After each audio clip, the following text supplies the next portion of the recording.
नमस्कार दोस्तों, आप सभी का स्वागत है हमारे YouTube चैनल न्यूज़ चौपाल में। इस समय ट्रेनी डॉक्टर के साथ हुई बलात्कार की घटना का शोर आज पूरे देश में गूंजते हुए नजर आ रहा है और सभी लोग उस बलात्कारी के लिए फांसी की सजा मांग रहे हैं। साथ ही देश भर में आंदोलन करते हुए भी नजर आ जाएंगे। लेकिन वहीं दूसरी तरफ ट्रेनी डॉक्टर की तरह देहरादून में भी मुरादाबाद की एक लड़की के साथ काफ़ी दरिंदगी हुई है और यह भी उसी दिन की घटना है, लेकिन लोगों का इस घटना पर ध्यान नहीं गया है। आज हम आपको देहरादून की बस में 5 कर्मचारियों द्वारा 16 साल की छोटी बच्ची के साथ हुई दरिंदगी की घटना को बताने वाले हैं, जिसने इंसानियत को भी आज शर्मसार कर दिया है। यदि आपने अभी तक हमारे चैनल को सब्सक्राइब नहीं किया तो आप हमारे चैनल को सब्सक्राइब करना ना भूलें और आज इस पूरी घटना को ज़रूर देखें। आज हम आपको इंसान की शक्ल में दिखाने वाले हैं, उन 5 हैवानों के बारे में बताने वाले हैं जिनकी हैवानियत ने आज सभी को शर्मसार कर दिया है। आज की कहानी सुनने के बाद शायद आप लोगों की भी इंसानियत से भरोसा उड़ जाएगा। यह सच्ची घटना है उत्तराखंड की राजधानी देहरादून की। देहरादून ISBT का गार्ड बस स्टैंड पर एक लड़की को देख रहा था।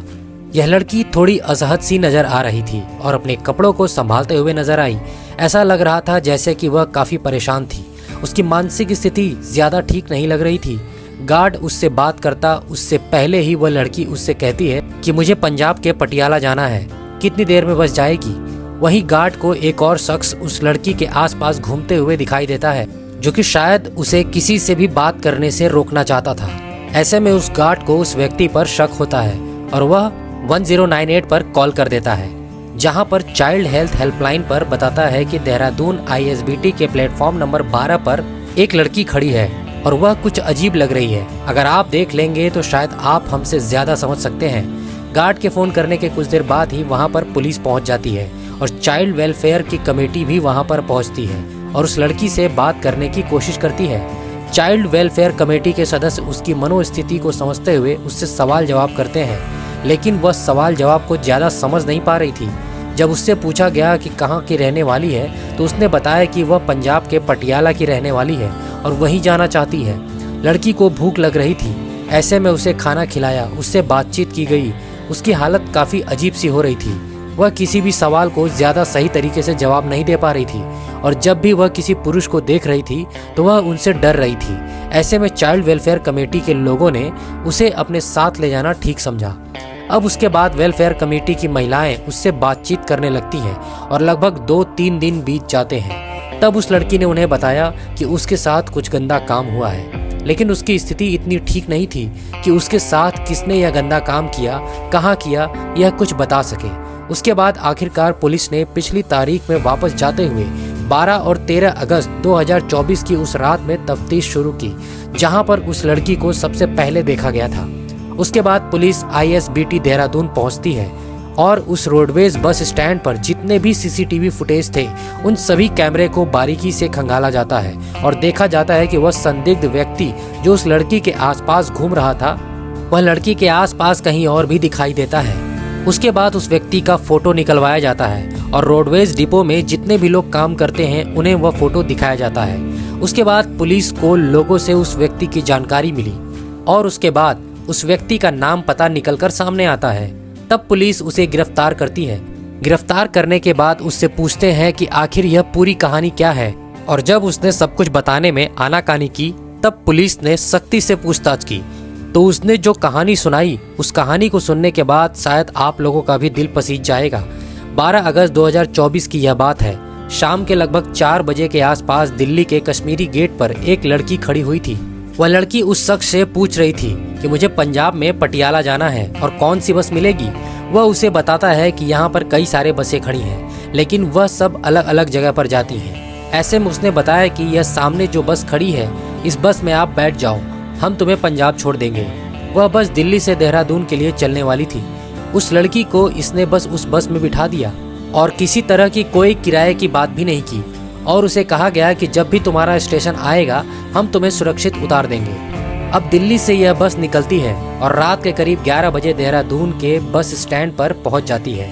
जब एक एक सवारी उतर जाती है तब वह लड़की अकेले हो जाती है और कंडक्टर और ड्राइवर उस बस में उस लड़की के पास आ जाते हैं और उस लड़की से कहते हैं कि बस तुम्हारा स्टेशन आ चुका है और तुम्हें सिर्फ एक बस और बदलना है।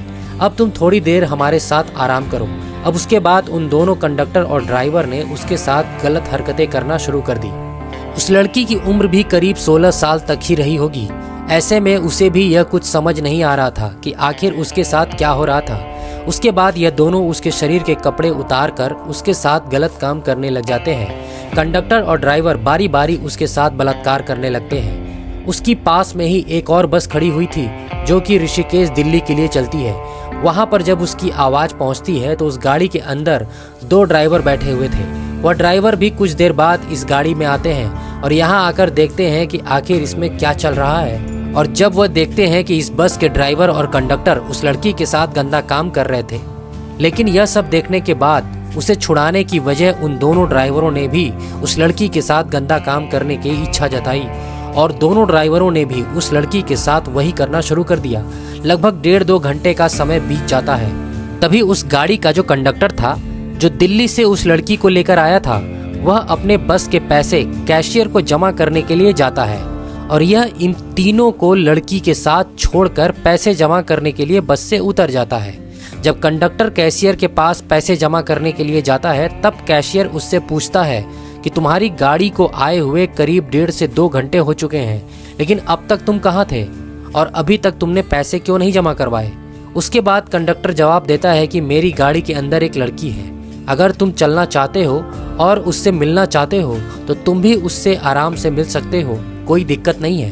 कैशियर ने जैसे ही यह बात सुनी वह खुश हो जाता है और वह गाड़ी के अंदर जाकर देखता है तो ड्राइवर उसके साथ गलत काम कर रहे थे। इन दोनों ड्राइवर की नज़र जब कैशियर पर पड़ती है तो यह कैशियर को देखकर कहते हैं कि पहले साहब को कुछ काम कर लेने दो, उसके बाद हम इसके साथ कर लेंगे। इस तरह से कैशियर ने भी उस लड़की के साथ गंदा काम किया, यानी पहले कंडक्टर ड्राइवर, उसके बाद पड़ोस के 2 बस ड्राइवर और अब कैशियर भी इस घिनौने काम में उनके साथ देने लगा था। इस तरह से एक 16 साल की लड़की के साथ 5 लोग लगातार बलात्कार कर रहे थे और जब लड़की चीखने और शोर मचाने की कोशिश कर रही थी तब उस लड़की से एक ही बात कही जाती है कि क्या तुम पटियाला नहीं जाना चाहती हो? यदि पटियाला जाना है तो तुम्हें यह सब करना पड़ेगा। अब लड़की को यह समझ में नहीं आ रहा था कि उसके साथ क्या हो रहा है और उसकी मनोस्थिति भी इतनी ठीक नहीं थी। अब इस तरह से वह उस लड़की को यह सब करने के बाद जाने दिया जाता है। वह लड़की प्लेटफॉर्म नंबर 12 पर खड़ी होकर इंतजार कर रही थी, जहां पर एक गार्ड की नज़र उस लड़की पर पड़ जाती है और जो संदिग्ध कंडक्टर उस लड़की को बार बार वहां से हटाना चाह रहा था ताकि वह लड़की यहां से हट जाए और लोगों के बीच में न जाए, लेकिन गार्ड ने सूझबूझ का परिचय दिया और 1098 पर फ़ोन करके पुलिस बुला लेता है। अब उसके बाद सीसीटीवी के आधार पर पुलिस सबसे पहले उस कंडक्टर को खोजती है जो कि संदिग्ध माना गया था।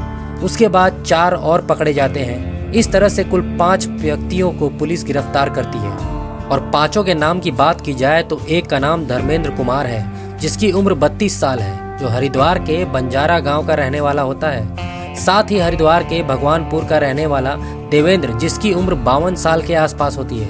एक उत्तर प्रदेश के फर्रुखाबाद के नवाबगंज गांव सलूला का रवि कुमार होता है। साथ ही चौथा आरोपी हरिद्वार के बंजारावाला गांव का रहने वाला राजपाल, जिसकी उम्र 57 साल के आसपास होती है। और 5वां आरोपी देहरादून के पटेल नगर का रहने वाला राजेश कुमार होता है। इन 5 को पुलिस ने गिरफ्तार किया और इन 5 को गिरफ्तार करने के बाद बारी बारी से पूछताछ की गई। जब उसके बाद इस घटना का खुलासा हुआ और इस घटना का जब भी लोगों को पता चलता है तो सभी लोग चौंक जाते हैं। उसके बाद एसएसपी राजेश कुमार ने 17 अगस्त 2024 को एफआईआर दर्ज कराई और उस लड़की के बारे में जब पूछा गया कि वह कहाँ की रहने वाली है तब उसने पंजाब पटियाला बताया, लेकिन उसकी जब जांच की गई तो पता चलता है कि वह उत्तर प्रदेश के जिला मुरादाबाद के थाना मुंडापाड़ा गांव की रहने वाली होती है। और देहरादून की पुलिस ने उसके गांव में जाकर लड़की के माता पिता से संपर्क किया, लेकिन अब तक वह लड़की कह रही थी कि पटियाला में रहती है और उसने यह बताया था कि उसके माता पिता मर चुके हैं, लेकिन उसके माँ बाप भी जिंदा हैं और उसका भाई रामपुर में मजदूरी करता है। अब उस लड़की के माँ बाप से पूछा गया कि तुम्हारी लड़की कहाँ है, तो उन्होंने बताया कि लगभग 12 दिन पहले वह लड़की यहाँ से निकल चुकी है और 1-2 बार पहले भी यहाँ से जा चुकी है। उसकी मानसिक स्थिति ज़्यादा ठीक नहीं थी, लेकिन इस बार वह कैसे चली गई हमें भी नहीं पता और हमने उसे हर जगह तलाश करने की कोशिश भी की, लेकिन वह नहीं मिली। लेकिन जब लड़की को माँ बाप से मिलवाया गया था तब उस लड़की ने माँ बाप के साथ जाने से इनकार कर दिया। उसने बताया कि मुझे इनके साथ नहीं जाना है। जब जांच पड़ताल की गई तो पता चला कि उनके माँ बाप की भी मनोस्थिति ठीक नहीं है। ऐसे में वह अपनी बेटी को लेकर काफी ज्यादा समय से बहुत ज्यादा परेशान रहते हैं। हालांकि इस समय उस लड़की का इलाज चल रहा है और उसे सरकार के ऑब्जर्वेशन में रखा गया है। जब तक उसकी मानव दशा ठीक नहीं होती है तब तक उसकी काउंसलिंग कराई जाएगी। वही 5 आरोपियों को गिरफ्तार कर लिया गया है और पुलिस इस जांच में भी जुटी है कि कहीं और भी कोई व्यक्ति इस घटना में तो शामिल नहीं है। FIR दर्ज करके इस केस को फास्ट ट्रैक कोर्ट में चलाया जाएगा ताकि जल्द से जल्द इन 5 आरोपियों को कड़ी से कड़ी सजा दी जा सके। एक तरफ जहां पश्चिम बंगाल में हुई घटना को लेकर पूरे देश में बवाल मचा हुआ है, वही जिस रात की वह घटना थी बताया जा रहा है कि ऐसी ही घटना उस रात देहरादून में भी हो रही थी। उधर ट्रेनी डॉक्टर के साथ गंदा और घिनौना काम किया जा रहा था, वही यहाँ 16 साल की लड़की के साथ भी यही हो रहा था। लेकिन आज जो दोनों के साथ हुआ है वह काफी भयानक है। आज हम वीडियो के माध्यम से ये अपील करेंगे कि इन बदमाशों को और इन अपराधियों को कड़ी से कड़ी सजा दी जाए। इसी तरह के अन्य वीडियो देखने के लिए हमारे चैनल को सब्सक्राइब करना ना भूलें। धन्यवाद।